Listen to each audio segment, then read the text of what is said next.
एक बगीचे में एक नन्हा सा फूल था, घास का फूल। दीवार की ओट में ईंटों से ढका हुआ था, सब ओर से सुरक्षित था। तेज तूफान आता, लेकिन उसका बाल भी बांका ना कर पाता। सूरज भी उसका कुछ नहीं बिगाड़ पाता, और मूसलाधार बारिश भी उसे गिरा नहीं पाती।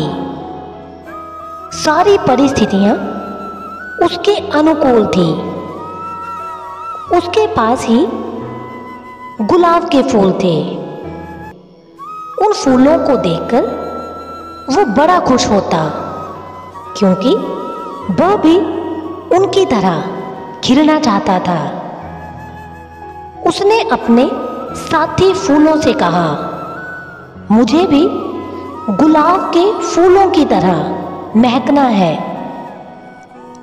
साथी फूलों ने समझाया, गुलाब का फूल बनना इतना आसान नहीं है।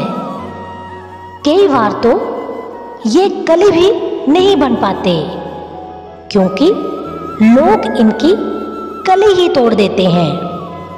तूफान इनकी जड़ तक हिला देता है। तू तो बहुत सुरक्षित है। जानता है, हमारे कुछ पूर्वजों ने भी गुलाब का फूल बनने की सोची थी, जिसका परिणाम भयंकर हुआ। तू जैसा है बिल्कुल सही है। इस पर घास के फूल ने कहा, मैं कभी भी सूरज से नहीं मिल पाता, बारिश से संघर्ष नहीं कर पाता, तूफानों से नहीं लड़ पाता। इस पर उसके साथी ने कहा, तो अच्छा ही है ना, जरूरत ही क्या है इस सब की। हम ईंटों की दीवारों की आड़ में सुरक्षित जीते हैं। लेकिन उस फूल ने भगवान से प्रार्थना की, हे भगवान, मुझे गुलाब का फूल बना दो। और अगले ही दिन वो गुलाब का फूल बन गया। और उसके बाद उसका संघर्ष शुरू हुआ। जोर से आंधी चली और वह घबरा गया।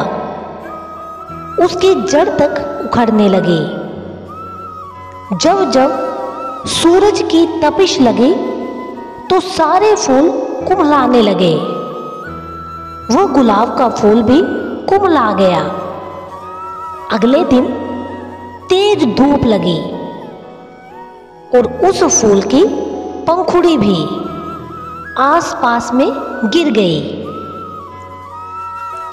उसकी हालत को देखकर पास की घास को तरस आने लगा और उन्होंने कहा, हमने तुम्हें पहले ही मना किया था। तुमने क्यों इतनी झंझट ली? क्यों हमारा कहना ना माना? तू कितने आराम से जी रहा था। तब उस फूल ने, जो कि मर रहा था, मरते हुए कहा,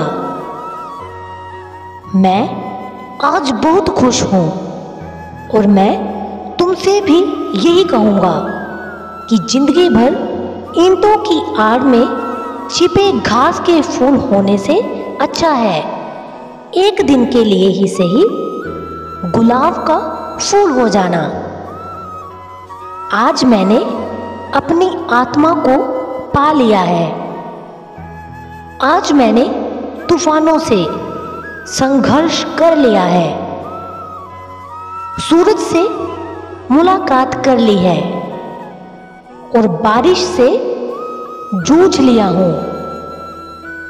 मैं ऐसे ही नहीं मर रहा हूं, मैं जी कर मर रहा हूं और तुम मर मर के जी रहे हो।